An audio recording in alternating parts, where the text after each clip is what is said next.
നമസ്കാരം. ധനുഷ് സ്പീച്ച് ടിപ്സിൻ്റെ ക്ലാസ്സിലേക്ക് ഏവർക്കും സ്വാഗതം. ആവർത്തന ചോദ്യങ്ങളാണ് കേരള PSC പരീക്ഷകൾക്ക് ചോദിച്ചു വരുന്ന ആവർത്തന ചോദ്യങ്ങൾ പരിശോധിച്ച് നോക്കാം.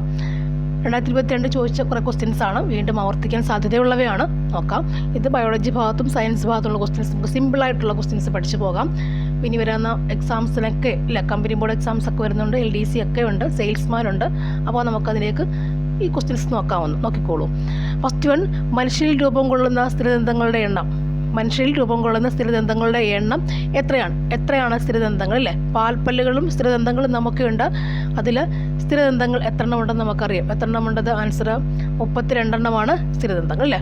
മൊളാസ്, പ്രീമൊളാസും കനേൻസും ഇൻസിസേഴ്സും അടങ്ങിയതാണ് നമ്മുടെ ദന്തങ്ങൾ, നമുക്കറിയാം അല്ലേ? Molars, premolars, canines, incisors. അങ്ങനെ ആകെ നമുക്ക് എത്ര എണ്ണം ഉണ്ട്? പ്രായപൂർത്തി കഴിയുമ്പോൾ 20 വയസ്സ് കഴിയുമ്പോൾ 32 നമുക്ക് കാണാറുണ്ട്. അതിന് മുമ്പത്തെ പല്ലിൻ്റെ പേരെന്താണ്? പാൽപ്പല്ല് അല്ലേ? അതായത് മിൽക്ക് ടീത്ത് എന്ന് പറയും. പാൽപ്പല്ലുകൾ കാണാറുണ്ട്. നെക്സ്റ്റ്, മനുഷ്യരുടെ ഏറ്റവും ഭാരം കുറഞ്ഞ അവയവം ഏതാണ്? ഭാരം കുറഞ്ഞ അവയവം ഏത് തന്നെയാണ്? ശ്വാസകോശമാണ് ഭാരം കുറഞ്ഞ അവയവം അല്ലേ? അല്ല, കയറുകയാണ് ചെയ്യുക. നെക്സ്റ്റ് വരുന്നത്, രക്തപരിണ വ്യവസ്ഥ കണ്ടെത്തിയതാണ്. രക്തപരിണ വ്യവസ്ഥ സിസ്റ്റം കണ്ടെത്തിയത് ആരാണ്? ആൻസർ വില്യം ഹാർവി ആണ് അല്ലേ? രക്തപരിണ എന്ന് പറയുമ്പോൾ നമുക്ക് ആർട്ടറീസും വെയിൻസ്, ധമനികളും സിരകളും ലോമികളും ഒക്കെ അടങ്ങിയ എല്ലാം കൂടി മഹാധമനിയും സിരകളും ശ്വാസവും അങ്ങനെ കുറേയധികം സംഭവങ്ങൾ അടങ്ങിയ സാധനം, രക്തചംക്രമണം അല്ലേ, എല്ലാം കൂടി അടങ്ങി നമ്മുടെ രക്തപരിണ വ്യവസ്ഥ. അപ്പോൾ അത് കണ്ടെത്തിയാണ് വില്യം ഹാർവിയാണ്. നെക്സ്റ്റ്, ശരീരത്തിലെ അനൈച്ഛിക പ്രവർത്തനം നിയന്ത്രിക്കുന്ന മസ്തിഷ്കഭാഗം. അനൈച്ഛികം എന്ന് വെച്ചാൽ ഇച്ഛയോടല്ലാതെ നമ്മൾ അറിയാൻ നടക്കുന്ന പ്രവർത്തനങ്ങളെ നിയന്ത്രിക്കുന്ന ആരാണ്? നമ്മൾ അറിഞ്ഞിട്ടില്ല അത് നിയന്ത്രിക്കപ്പെടുന്ന മസ്തിഷ്കഭാഗം ആരാണത്? മെഡുല്ല ഒബ്ലോങ്കേറ്റ അല്ലേ? ശ്വാസഗതിയെ കൊണ്ടുപോകുന്ന അങ്ങനെയാണ്, മെഡുല്ല ഒബ്ലോങ്കേറ്റയുടെയാണ്. നെക്സ്റ്റ്, നിങ്ങൾക്കറിയാം സെറിബെല്ലോം ഒക്കെ അറിയാം. സെറിബം എന്ന് പറഞ്ഞാൽ ലാർജ് ഭാഗം അല്ലേ? നമ്മുടെ തലച്ചോറിൻ്റെ ഏറ്റവും വലിയ ഭാഗമാണ് സെറിബ്രം എന്ന് പറഞ്ഞ ഭാഗം. സെറിബം ഇരിക്കുന്ന കുഞ്ഞു ഭാഗമാണ് എന്ത്? സെറിബെല്ലം എന്ന് പറഞ്ഞല്ലേ? ഈ ഭാഗമാണ് എന്ത്? Medulla oblongata. അത് അനൈച്ഛികമായിട്ട് പോകുന്നു. സെറിബ്രത്തിൽ നമ്മുടെ ഓർമ്മകളൊക്കെ കേന്ദ്രീകരിക്കപ്പെടുന്ന സെറിബ്രത്തിലാണ്. ഏറ്റവും വലിയ ഭാഗം അതുതന്നെയാണ്. നെക്സ്റ്റ്, മദ്യം ബാധിക്കുന്ന തലച്ചോറിൻ്റെ ഭാഗം ഏതാണ്? തലച്ചോറിൻ്റെ ഭാഗം ഏതാണ്? സെറിബെല്ലം അല്ലേ? കുടിച്ചു കഴിയുമ്പോൾ ആ സെറിബെല്ലത്തിലാണ് അഫക്റ്റ് ചെയ്യപ്പെടുക. അപ്പോൾ നമുക്ക് ബാലൻസ് തെറ്റാറുണ്ട്. നെക്സ്റ്റ്, പേശികളെക്കുറിച്ചുള്ള പഠനം എന്താണ്? മയോളജി ആണല്ലേ? മയോളജി. ഇവിടെ നെഫ്രോളജി എന്ന് പറഞ്ഞാൽ എന്താണ്? നെഫ്രോൺസിനെ കുറിച്ച്, വൃക്കകളുടെ ഏറ്റവും ചെറിയ യൂണിറ്റാണ് എന്ത്? നെഫ്രോൺസ് എന്ന് പറയും. കിഡ്നികളുടെ ഏറ്റവും ചെറിയ യൂണിറ്റാണ് എന്ത്? നെഫ്രോൺസ്, അല്ലെങ്കിൽ നെഫ്രോൺ എന്ന് പറയും. അപ്പോൾ അതാണ് നെഫ്രോളജി. ഓക്കെ, നെഫ്രോൺ കിഡ്നികളുടെ ഏറ്റവും ചെറിയ, കിഡ്നിക്കകത്ത് വൃക്കയിൽ അടങ്ങിയിരിക്കുന്ന ഏറ്റവും ചെറിയ യൂണിറ്റാണ് എന്ത്? നെഫ്രോൺ എന്ന് പറയും. നെഫ്രോൺ വലിയ സാധനമാണ്. അതായത് ഇങ്ങനെ ബൊമാൻസ് ക്യാപ്സൂൾ പോലെ സാധനമുണ്ട്. ഇവിടെ ബൊമാൻസ് ക്യാപ്സൂൾ ഇങ്ങനെ ഒരു സാധനമാണ്. അതിനിങ്ങനെ ഒരു ലൂപ്പ് കോളുണ്ട്. അത് വളഞ്ഞ് വന്നിട്ട് പിന്നെ വലിയ കുറേ അധികം ഉണ്ട്. ഇതിലേക്ക് അഫറൻറ്റ് വെസൽ അങ്ങനെ കുറേ സാധനം ബ്ലഡ് അടിച്ച് മാറ്റുന്ന ഈ ഭാഗത്താണ്. അപ്പോൾ ഈ ഒരു ചെറിയ സ്ട്രക്ചർ ഇവിടെ പ്രോക്സിമൽ ട്യൂബ്യൂൾസ് ഒക്കെ ഉണ്ട്. കുറേയധികം നാളുകൾ അടങ്ങിയതാണ് നെഫ്രോൺ. അങ്ങനെ ലക്ഷക്കണക്കിന് നെഫ്രോൺസ് അടങ്ങിയതാണ് എന്ത്? കിഡ്നി എന്ന് പറയുന്നത്. അപ്പോൾ അങ്ങനെയുള്ളതിനെ പറ്റി പഠിക്കുന്നതാണ് നെഫ്രോളജി അല്ലേ? അടുത്തത്, മൂത്രത്തിലൂടെ വിസർജിക്കപ്പെടുന്ന ജീവകം ഏതാണ്? അത് മൂത്രത്തിലൂടെ പോകുന്ന ജീവകം C ആണ്. നെക്സ്റ്റ്, ചുവടെ കൊടുത്തിട്ടുള്ള വീൽ വൈറ്റമിൻ H എന്നറിയപ്പെടുന്ന ആരാണ്? Vitamin H ബയോട്ടിനാണ്.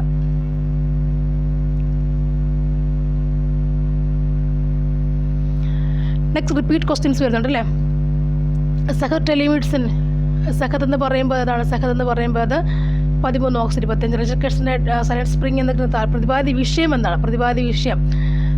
DDT ആണ്. നെഗറ്റീവ് ചാർജുള്ള കണം അല്ലേ? അത് റിപ്പീറ്റ് ചെയ്ത് നോക്കാം. അടുത്ത, നെഗറ്റീവ് ചാർജുള്ള കണം ഏതാണ്? നെഗറ്റീവ് ചാർജുള്ള കണം ഏത് തന്നെയാണ്? നെഗറ്റീവ് ചാർജ് ആർക്കുള്ളത്? ഇലക്ട്രോൺസ്. ഓക്കെ. നെക്സ്റ്റ് വരിക, തോറിയത്തിൻ്റെ അയിര് അല്ലേ? തോറിയത്തിൻ്റെ അയിര് ഏതാണ്? ഗലീന. തോറിയത്തിൻ്റെ അയിര് ആണോ? തോറിയം ഗലീന വേറെ പറ്റതല്ലേ? മോണോസൈറ്റ് ആണ് തോറിയത്തിൻ്റെ അയിര് കേട്ടോ. തോറിയത്തിൻ്റെ അയിര് മോണോസൈറ്റ് ആണ്. നെക്സ്റ്റ്, മാസ് നമ്പർ 2 ഉള്ള ഹൈഡ്രജൻ ഐസോട്ടോപ്പ് ഏതാണ്? ഡ്യൂട്ടീരിയം ആണ്. നെക്സ്റ്റ്, അന്തരീക്ഷവായുവിൽ ഏറ്റവും കൂടുതൽ കാണപ്പെടുന്ന രണ്ടാമത്തെ മൂലകം ഏതാണ്? ഓക്സിജൻ ആണ്. നെക്സ്റ്റ്, എണ്ണയോ കൊഴുപ്പോ ഒരു ആൽക്കലിയുമായി പ്രവർത്തിച്ചാൽ ഉണ്ടാകുന്ന ലവണം ഏതാണ്?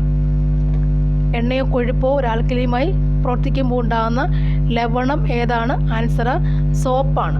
ആൻസർ എന്താണ്? സോപ്പാണ്.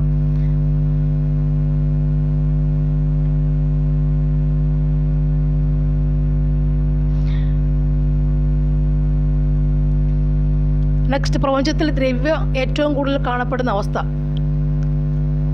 പ്ലാസ്മയിലാണ്. ഊർജ്ജം അളക്കുന്ന യൂണിറ്റ് ജൂളാണ്.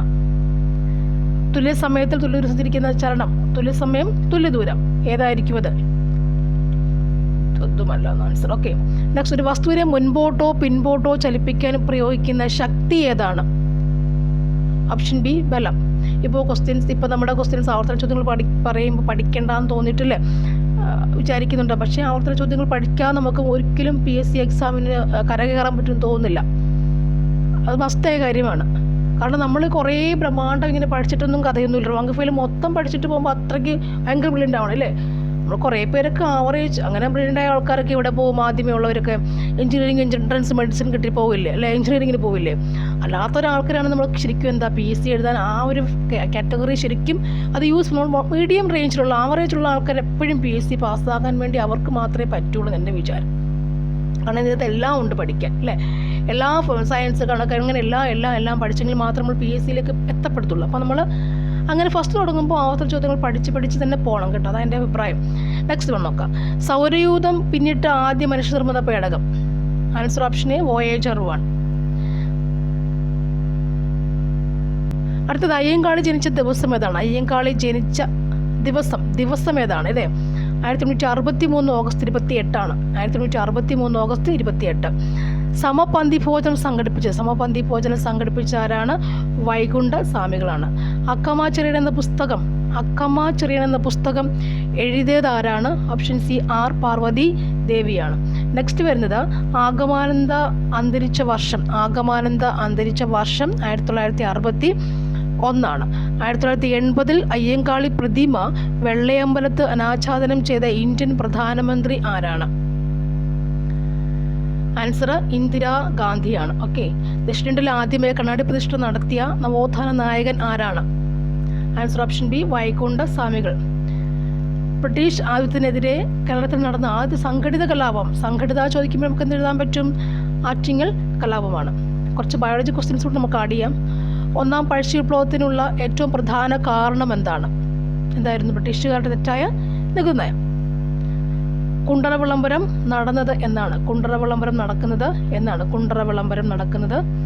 എന്നാണ്. അറിയാമല്ലോ കുണ്ടറ വിളംബരം എന്നാണ്? ആൻസർ 1809 അല്ലേ? കുണ്ടറ 1809 ജനുവരി 11. ചനാർ സ്ത്രീകൾക്ക് മാറുമറിക്കുന്നതിനുള്ള അവകാശം നൽകിയത് എന്നാണ്? ചനാർ സ്ത്രീകൾക്ക് അല്ലേ? എപ്പോഴും ചോദിക്കുന്നതാണ്. ആൻസർ എന്താണത്? 1859 ചനാർ 9 ജൂലൈ 26. ഓക്കെ, ഓർത്തിരിക്കുമല്ലോ. അടുത്തത്, സൂര്യപ്രകാശം ഏൽക്കുമ്പോൾ ശരീരത്തിൽ നിർമ്മിക്കപ്പെടുന്ന വിറ്റാമിൻ ഏതാണ്? ആൻസർ വിറ്റാമിൻ ഡി ആണ്. സൂര്യപ്രകാശം ഏൽക്കുമ്പോൾ വിറ്റാമിൻ ഡി ആണ് നമുക്ക് ശരീരത്തിൽ നിർമ്മിക്കപ്പെടും അല്ലേ? നമുക്ക് ഡെഫിഷ്യൻസി ഡിസീസൊക്കെ നമുക്കറിയാം. വിറ്റാമിൻ എ എന്ന് പറഞ്ഞ നിശാന്തതയാണ് എൻ്റെ കുറവുണ്ടാകുന്ന അസുഖം, നിശാന്തതയാണ്. ബി എന്ന് പറയുമ്പോൾ B1 എന്ന് പറഞ്ഞാൽ ബെറിബറിയാണ് ഉണ്ടാക്കുക, ബെറിബറി. ഓക്കെ, പിന്നെ വൈറ്റമിൻ സി എന്ന് പറയുമ്പോൾ നമുക്ക് എന്താണ് അറിയാവുന്നത്? വൈറ്റമിൻ സി എന്ന് പറയുമ്പോൾ നമുക്ക് സ്കർബി ഓർക്കും അല്ലേ? സ്കർബി മോണയിൽ നിന്നൊക്കെ ബ്ലഡ് വരുന്ന അസുഖം വൈറ്റമിൻ സ്കർബി അല്ലേ? വിറ്റമിൻസിനെ പഠിക്കുമ്പോൾ അടക്കുന്ന കാറ്റഗറിയുമുണ്ട്, ബി ആൻഡ് സി. അടക്കെന്ന് പറയുമ്പോൾ എയും ഡിയും ഇയും കെ എപ്പോഴും പറയുന്നില്ല. അടക്കെന്ന് പറയുമ്പോൾ അത് കൊഴുപ്പിൽ ലയിക്കുന്നവയാണ്, എയും ഡിയും ഇയും കെ. ഇ എന്ന് പറയുമ്പോൾ അതിൻ്റെ ഡെഫിഷ്യൻസി അല്ലെങ്കിൽ കുറവുണ്ടാകുന്ന അസുഖം അതാണ്, വന്ധ്യതയാണ്. കെ എന്ന് പറഞ്ഞെങ്കിൽ എന്താണ്? രക്തം കട്ട പിടിക്കില്ല. അപ്പോൾ കെയുടെ അഭാവത്തിൽ നമുക്ക് എന്തുണ്ടാകാം? രക്തം കട്ട പിടിക്കാത്ത അവസ്ഥ അല്ല, ഹിമോഫീലിക് ജെനറ്റിക് ഡിസീസാണ് കേട്ടോ. രക്തം കട്ട പിടിക്കാത്ത അവസ്ഥ നമുക്ക് ഉണ്ടാവാം. അപ്പോൾ ഇവിടെ സൂര്യപ്രകാശം ഏൽക്കുമ്പോൾ നിർമ്മിക്കപ്പെടുന്ന വിറ്റമിൻ ഏതാണ്? വൈറ്റമിൻ ഡി ആണ്. അപ്പോൾ നമുക്കിവിടെ വൈറ്റമിൻ എ നമുക്ക് ഇങ്ങോട്ട് നിന്ന് കിട്ടാം. ഇലക്കറികളൊക്കെ കഴിക്കുമ്പോൾ വൈറ്റമിൻ എ ധാരാളം നമുക്ക് ലഭിക്കും അല്ലേ? വേറെന്താണ്? വൈറ്റമിൻ ബി ആണ്. അത് തവിടിൽ നമുക്ക് കിട്ടുന്നത്. ചുവന്ന അരികൾ കഴിക്കാതെ വരുമ്പോൾ അല്ലേ, തവിട് കഴിക്കാതെ വരുമ്പോൾ നമുക്ക് വൈറ്റമിൻ ബി, പിന്നെ പല പച്ചക്കറികളിലൊക്കെ ഉണ്ട്. നെക്സ്റ്റ്, ഏത് വിളയുടെ സങ്കര ഇനമാണ് സൽക്കീർത്തി? വെണ്ടയുടെയാണ് സങ്കര ഇനം. വനാവകാശ നിയമം നിലവിൽ വന്ന വർഷം ഏതാണ്?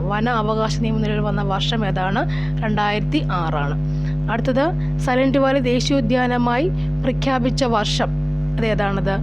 1984 സൈലന്റ് വാലി ദേശീയോദ്യാനമായി പ്രഖ്യാപിച്ചുകൊണ്ടിരിക്കുന്ന വർഷം എന്ന് പറയുന്നത് കേട്ടോ. ഇനി ഇലക്ട്രിക് മണ്ണ് വികസിപ്പിച്ചെടുത്ത ലോകത്തിലെ ആദ്യ രാജ്യം, ഇലക്ട്രിക് മണ്ണ്. ഓക്കെ, ഓക്കെ, നോട്ട് ചെയ്ത് വെക്കൂ. ഇലക്ട്രിക് മണ്ണ് വികസിപ്പിച്ചെടുത്ത ലോകത്തിലെ ആദ്യ രാജ്യം ഏതാണ്? ഏത് രാജ്യമാണ് ആദ്യത്തേത്? സ്വീഡനാണ്. സ്വീഡൻ രാജ്യം. നെക്സ്റ്റ് വരുന്നത് വൈദ്യുത സർക്യൂട്ടിലെ അതിനെ സംബന്ധിച്ച് താഴെ കൊടുത്തിട്ടുള്ളവയിൽ ശരിയായത് ഏതൊക്കെയാണ്? അത് 1, 2, 3 നമുക്ക് ശരിയാണ്. ഓക്കെ. നെക്സ്റ്റ് വരുന്നത് ധാതുക്കൾ, അയിരുകൾ എന്നിവയെ സംബന്ധിച്ച ഇനി പറയുന്ന പ്രസ്താവനകൾ ഏതാണ് ശരി? അല്ലേ? ഓപ്ഷൻ ബി ആണ്. അയിരുകളിൽ അതത് ലോഹം ഉയർന്ന സാന്ദ്രതയിൽ സ്ഥിതി ചെയ്യുന്നു. എന്ന് വെച്ച് കഴിഞ്ഞാൽ അയിരെന്ന് പറഞ്ഞാൽ ശരിക്കും എന്താണ്? ഒരു ലോഹമുണ്ടെങ്കിൽ ആയിരം എന്നാണ് വേർതിരിച്ചെടുക്കുക. അപ്പോൾ അതിനകത്ത് ഏറ്റവും കൂടുതൽ അടങ്ങിയേക്കും, അത്രയേ ഉള്ളൂ. അടുത്തത് വിനാഗിരി ബേക്കിംഗ് സോഡയുമായി പ്രവർത്തിക്കുമ്പോൾ ഉണ്ടാകുന്ന വാതകം, വിനാഗിരി അസറ്റിക് ആസിഡ് അല്ലേ? ഇത് ആസിഡും ഇത് ആൽക്കലിയുമാ. പ്രവർത്തിക്കുമ്പോൾ ഉണ്ടാകുന്ന വാതകത്തിൻ്റെ വിനാഗിരി അസറ്റിക് ആസിഡും ബേക്കിംഗ് സോഡ ഇതില്ലേ കൽസ്യം എങ്ങനെ സംതിങ്. ഓക്കെ, വിനാഗിരി ആസിഡും മറ്റത് ബേസുമാണെന്ന് അറിയാം. അപ്പോൾ ഉണ്ടാകുന്ന വാതകത്തിൻ്റെ സവിശേഷത ആയി വരാവുന്ന താഴെ കൊടുത്തിട്ടുള്ളവ ഏതാണ്? അല്ലേ? ഏത് വരാം? ഇത് തീ കെടുത്തുന്ന വാതകം എന്ന് പറയുന്നുണ്ട്. അപ്പോൾ രണ്ടും കൂടി ചേരുമ്പോൾ തീ കെടുന്നു. നെക്സ്റ്റ്, കേരള ഡിജിറ്റൽ സർവകലാശാല AI ചിപ്പിൻ്റെ പേരെന്താണ്? ഏതാണത്? കൈരളി എന്നാണ് പറയുക. നെക്സ്റ്റ് വരുന്നത് താഴെ പറയുന്നവർ ജീവിതശൈലി രോഗം അല്ലാത്തത് ഏതാണ്? ടൈഫോയിഡ് ആണ് അല്ലാത്തത്, അല്ലേ? നമ്മുടെ ജീവിതകാലത്ത് നമ്മൾ കഴിക്കുന്ന ആഹാരത്തിൻ്റെയും നമ്മുടെ ദിനചര്യകളും കൊണ്ട് നമുക്ക് എത്തിപ്പെടുന്ന അസുഖമാണെന്ത്? ജീവിതശൈലി രോഗം എന്ന് പറയും, അല്ലേ? പ്രമേഹം, നമ്മുടെ ഷുഗർ എന്ന് പറയുന്ന സംഭവം, പക്ഷാഘാതം, അല്ലേ? തളർവാദം, പക്ഷാഘാതം, തളർന്ന് താഴെ വീഴാം. പക്ഷാഘാതം നമുക്ക് എങ്ങനെ ഉണ്ടാകും? നമ്മുടെ തലച്ചോറെന്ന് പറയുമ്പോൾ, ബ്രെയിൻ എന്ന് പറയുമ്പോൾ, തലച്ചോറെന്ന് പറയുമ്പോൾ തലച്ചോറിൻ്റെ ഇടത് ഭാഗം 2 ഇതായിട്ട് കിടക്കും, അല്ലേ? ബ്രെയിൻ ഇങ്ങനെ തലച്ചോറിൻ്റെ ഭാഗം വരും. അപ്പോൾ ഇടത് ഭാഗവും വലത് ഭാഗമുണ്ട്. ഇടത് ഭാഗം നമ്മുടെ വലത് സൈഡിനെ കൺട്രോൾ ചെയ്യുന്നു, അല്ലേ? സിമ്പത്തറ്റിക് വ്യവസ്ഥ എന്നാണ് പറയാൻ. അപ്പം വലത് ഭാഗം എൻ്റെ ഇടത് വ്യവസ്ഥയാണ് കൺട്രോൾ ചെയ്യുക. അപ്പോൾ അങ്ങനെ നമ്മുടെ തലച്ചോറിൻ്റെ ഇടത് ഭാഗത്താണ് നമ്മുടെ ക്ലോട്ടോ അങ്ങനെ എന്തെങ്കിലും ഉണ്ടെങ്കിൽ നമ്മുടെ വലത് ഭാഗം നമുക്ക് അവിടുത്തെ പ്രവർത്തനം ഇല്ലാണ്ടാവും, പ്രവർത്തനക്ഷമമാവും, അപ്പോൾ തളർന്നു പോകും. തിരിച്ചാണെങ്കിൽ അങ്ങനെ വലത് ഭാഗത്ത്, ബ്രെയിനിലെ വലത് ഭാഗത്താണ് നമുക്ക് എന്തെങ്കിലും ക്ലോട്ട് അല്ലെങ്കിൽ എന്തെങ്കിലും ഡാമേജ് ഉണ്ടെങ്കിൽ, അവിടെ എന്താ ബ്ലഡ് സർക്കുലേഷൻ കുറവാണെങ്കിൽ നമുക്കത് വലതാണെങ്കിൽ ഇടതിനെ അത് ബാധിക്കും. അങ്ങനെ എപ്പോഴും തലച്ചോറിൻ്റെ കാര്യം. അപ്പം പക്ഷാഘാതം അങ്ങനെ ഉണ്ടാകാം. പക്ഷാഘാതം വേറെ രീതിയിൽ എങ്ങനെ ഉണ്ടാകാം? നമ്മുടെ ക്ലോട്ടിങ് മുഖേന ഉണ്ട്, അല്ലേ? ക്ലോട്ടിങ് മുഖേന ഉണ്ടാകുന്ന പക്ഷാഘാതമാണ്. സമ്മർദ്ദം, BP, അല്ലേ? ബ്ലഡ് പ്രഷർ നമുക്ക് എങ്ങനെയൊക്കെ വരാം? ഒന്ന്, നമ്മുടെ ധമനികൾ കൂടിയാണ് നമ്മുടെ ബ്ലഡ് എല്ലായിടത്തും ശുദ്ധരക്തം പോവുക, അല്ലേ? ധമനികൾ കൂടി ശുദ്ധരക്തം പോകുന്നുണ്ട്. അശുദ്ധരക്തം പോകുന്നത് വഴിയാണ് സിരകളിൽ കൂടിയാണ് സിരകളിൽ കൂടെ അശുദ്ധരക്തം പോകുന്നു. ശുദ്ധരക്തം ധമനികളിൽ കൂടെ പോകുന്നു. ബ്ലഡ് പമ്പ് ചെയ്യുമ്പോൾ നമ്മുടെ ഈ ഈ കുഴലിലെ രക്തക്കുഴൽ, അതിൻ്റെയൊക്കെ ഉൾഭാഗത്ത് നമ്മുടെ കഴിക്കുന്ന കൊളസ്ട്രോൾ പോലെ എണ്ണ കുടുംബ കൊളസ്ട്രോളൊക്കെ ആവുന്നുണ്ട്. ഈ കൊളസ്ട്രോളുകൾ വന്ന്, അല്ലെങ്കിൽ ഫാറ്റ് മോളിക്യൂൾസ്, കൊളസ്ട്രോൾസ് വന്നിട്ട് കൊഴുപ്പ് വന്നിട്ട് അടിയുമ്പോൾ ഇതിൻ്റെ വ്യാസം കുറയുക ചെയ്യും. അപ്പോൾ നമുക്ക് ഈ ഫ്ലോ ഇതിൽ കൂടി പോകുന്ന ഫ്ലോ ഇതിൽ കൂടി കിട്ടില്ല, അല്ലേ? അപ്പോൾ കുറച്ച് വേഗം കുറയുന്നു. അപ്പോൾ കിട്ടേണ്ട സ്ഥലത്ത് ബ്ലഡ് കുറച്ചാവുന്നു. അപ്പോൾ ഇതിന് പ്രഷർ കൂടുക ചെയ്യുന്നു, അല്ലേ? പോണം എന്ന് വെക്കുമ്പോൾ ഇതിന് പോകാൻ പറ്റാത്ത അവസ്ഥ. അപ്പോൾ ബാക്കിയുള്ള ഭാഗത്ത് പ്രഷർ ഇങ്ങനെ കൂടുക. സോ BP യോടെ ഉണ്ടാകുന്നു. ഓക്കെ, രക്താതിമർദ്ദം അങ്ങനെയൊന്നും ഉണ്ടാവാം, അല്ലേ? അല്ലെങ്കിൽ നമുക്ക് കൊളസ്ട്രോൾ ഒരു പ്രധാന കാരണം, BP ഉണ്ടാകാൻ പ്രധാന കാരണം അത് തന്നെയാണ്. പിന്നെ നമുക്ക് ബ്ലഡ് സർക്കുലേഷൻ കുറവാകാം, പല രീതിയിലും കുറവാകാം. രക്താതിമർദ്ദം നമുക്ക് പല അസുഖങ്ങളിലേക്ക് നയിക്കുന്നുണ്ട്. പല അസുഖങ്ങളുടെയും ലക്ഷണങ്ങളിലൊന്ന് BP ആണ്, അല്ലേ? കിഡ്നി രോഗം വരുമ്പോൾ അതിന് ഏറ്റവും അധികം കിഡ്നിയുടെ ഏറ്റവും മുകളിലിരിക്കുന്ന സാധനം, ഇല്ലേ? കിഡ്നി വരയ്ക്കുമ്പോൾ കിഡ്നി ഇങ്ങനെയാണെങ്കിൽ അതിൻ്റെ മുകളിലല്ലേ എപ്പിനെഫ്രിൻ അതുപോലൊക്കെ ഉണ്ടല്ലോ, ഹോർമോൺസ് ഉണ്ട്. എറിത്രോപോയിറ്റിൻ എന്ന ഹോർമോൺസൊക്കെ ഇല്ലേ, എറിത്രോപോയിറ്റിൻ എന്ന ഹോർമോൺ അല്ലേ?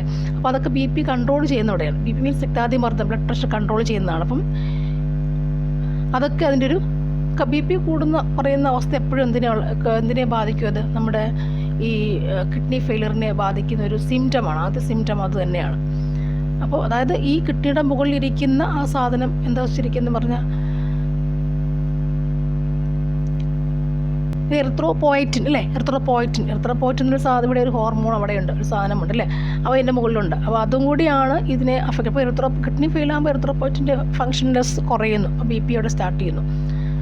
അതായത് കിഡ്നി അസുഖമുള്ളവർക്ക് എപ്പോഴും എറിത്രോപോയിറ്റിൻ എന്ന ഇഞ്ചക്ഷൻ എടുക്കാറുണ്ട്. ഓക്കെ, എറിത്രോപോയിറ്റിൻ മീൻസ് എറിത്രോപോയസിസ്, ബ്ലഡ് ഉണ്ടാകുന്ന അവസ്ഥ, ഇതൊക്കെയാണത് വരുന്നത്. അപ്പോൾ അതെല്ലാം എന്തിനെ ബാധിക്കുക? ഈ BP എന്ന് പറയുമ്പോൾ സകല അസുഖങ്ങളും ഉണ്ടാക്കാൻ ഒരു ലക്ഷണമാണ് BP. ഓക്കെ, അപ്പോൾ ജീവിതശൈലി രോഗങ്ങൾ വരുമ്പോൾ ഏറ്റവും കൂടുതൽ എഫക്റ്റ് BP കാണിച്ചു കഴിഞ്ഞാൽ അത് ജീവിതശൈലി രോഗം, നമ്മുടെ ബോഡി പെർഫെക്റ്റ് അല്ല എന്ന് തെളിയിക്കുന്ന ഫസ്റ്റ് കണ്ടീഷൻ BP തന്നെയാണ്, ഇല്ല.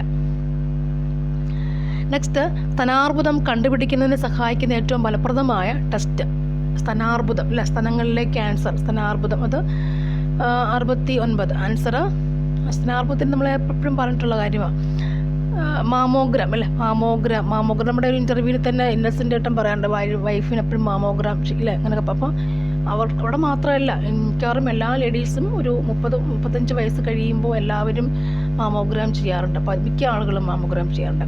ഇത് ശരിക്കും വരിക എന്ന് പറഞ്ഞാൽ അത് മുലയൂട്ടുന്ന സ്ത്രീകളിലാണ് എന്ത് കാണുക, മാമോഗ്രാം, അല്ലെങ്കിൽ അവരെ കൂടുതൽ പ്രിഫർ ചെയ്യും, ഡോക്ടേഴ്സ് പ്രിഫർ ചെയ്യുന്നത് ഈ മുലയൂട്ടുന്ന സ്ത്രീകളിലാണ് ഏറ്റവും കൂടുതൽ പ്രിഫർ ചെയ്യുക. അതാണ്. അപ്പോൾ അതിൻ്റെ ഫങ്ഷൻ ഇല്ല എന്നുള്ളതാണ് അവിടെ. അത് ഡെലിവറി അല്ലെങ്കിൽ ഡെലിവേർഡ് ആവാത്ത അല്ലെങ്കിൽ അത് കഴിയാത്തവർ അമ്മമാർക്കാണ് അത് കൂടുതൽ വരിക. അമ്മമാരല്ലാത്ത സ്ത്രീകൾ അവരിലും ഉണ്ടാവാറുണ്ട്, ചെറുപ്പത്തിലും അതിലെന്താ സ്തനാർബുദം ഉണ്ടാവാം, മനസ്സിലായോ? തടിപ്പുകളൊക്കെ ഉണ്ടെങ്കിൽ അത് പിന്നെ മാറാം. അപ്പോൾ പിന്നീട് ഹോർമോൺ ഇംബാലൻസ് ആണ് ശരിക്കും അതിൻ്റെ പ്രധാന കാരണം, ഹോർമോൺ ഇംബാലൻസ്, മാമോഗ്രാം എന്ന് പറഞ്ഞാൽ ശരിക്കും എന്താണ്, നമ്മുടെ അതിലുള്ള തടിപ്പുകൾ അല്ലെങ്കിൽ എന്തെങ്കിലും സെൽസിൻ്റെ അബ്നോർമാലിറ്റി, സെൽസ് വളരുന്നുണ്ടോ, വേറെ സെൽസ്, അർബുദം അതാണല്ലോ, സെൽസ് വളരുന്നുണ്ടോ കണ്ടെത്തുന്ന ടെസ്റ്റാണ് എന്താ മാമോഗ്രാം എന്ന് പറയും, അപ്പോൾ ശരിക്കും അത് എവിടെ ഉണ്ടാവുക, അതായത് മുലയൂട്ടുന്ന സ്ത്രീകളിലാണ് ഏറ്റവും കൂടുതൽ കാണപ്പെടും. പക്ഷേങ്കിൽ ഇപ്പോൾ ഈവൻ ഒരു 12 ഇയേഴ്സ് മുതൽ ഇങ്ങോട്ടത് പലർക്കും അത് പ്രിഫർ ചെയ്യുന്നുണ്ട്. ഈവൻ 30 to 35 ഇയേഴ്സ് കഴിയുന്ന എല്ലാ സ്ത്രീകളും അതിപ്പോൾ ചെയ്ത് നോക്കുന്നുണ്ട്. ഓക്കെ, മാമോഗ്രാം അപ്പോൾ അതാണ്. നെക്സ്റ്റ്, HIV ബാധിതരുടെ ടെസ്റ്റിങ്ങിനും കൗൺസിലിങ്ങിനുമായി കേരള ഗവൺമെൻറ് ആവിഷ്കരിച്ച സംവിധാനം എന്താണ്? ആൻസർ ജോഡിസ് എന്ന് പറയും, ജോഡിസാണ്. ജലജന്യ രോഗമായ കൊളറ പരത്തുന്ന ജീവി ആരാണ്? കൊളറ, വിബ്രിയോ കൊളറ, അതായത് നമ്മുടെ വെള്ളത്തിലൂടെ കൊളറ പകരുന്നുണ്ട്, വിബ്രിയോ കൊളറ. അതിൽ ധാരാളം അണുക്കൾ ഉണ്ട്, ബാക്ടീരിയ ആണ് വിബ്രിയോ കൊളറ എന്ന് പറയുന്നത്. നെക്സ്റ്റ്, നവജാത ശിശുക്കളിലെ ജനന വൈകല്യങ്ങൾ കണ്ടുപിടിക്കുന്നതിനായി കേരള ഗവൺമെൻറ് രൂപം കൊടുത്ത പദ്ധതി ഏതാണ്? ശലഭം എന്ന പദ്ധതി. ജലസ്രോതസ്സുകളിൽ അണുമുക്തമാക്കുന്നതിനുള്ള വില കുറഞ്ഞതും ഫലപ്രദവുമായ മാർഗം ഏതാണത്? ബ്ലീച്ചിങ് പൗഡർ തന്നെയാണ്, എപ്പോഴും നമുക്ക് സോഷ്യലി വെൽഫെയർഡായി നിൽക്കുമ്പോൾ തന്നെ സമൂഹത്തിൽ നമുക്ക് ബ്ലീച്ചിങ് പൗഡർ, എല്ലാ ഷോപ്പിലും ബ്ലീച്ചിങ് പൗഡർ ഉണ്ടല്ലോ, പക്ഷേ ആരും വാങ്ങിക്കാറില്ല. നമ്മളെല്ലാ സാധനങ്ങളും വാങ്ങിക്കുമ്പോൾ നമുക്കതും കൂടി വാങ്ങിച്ച് വീട് ചുറ്റുപാടുമൊക്കെ ഇട്ടിട്ട് പോവുകയാണെങ്കിൽ കൊതുകിനെ വരെ ഒഴിവാക്കാം എന്നാണ് അനുമാനിക്കുക. Okay, thank you for watching.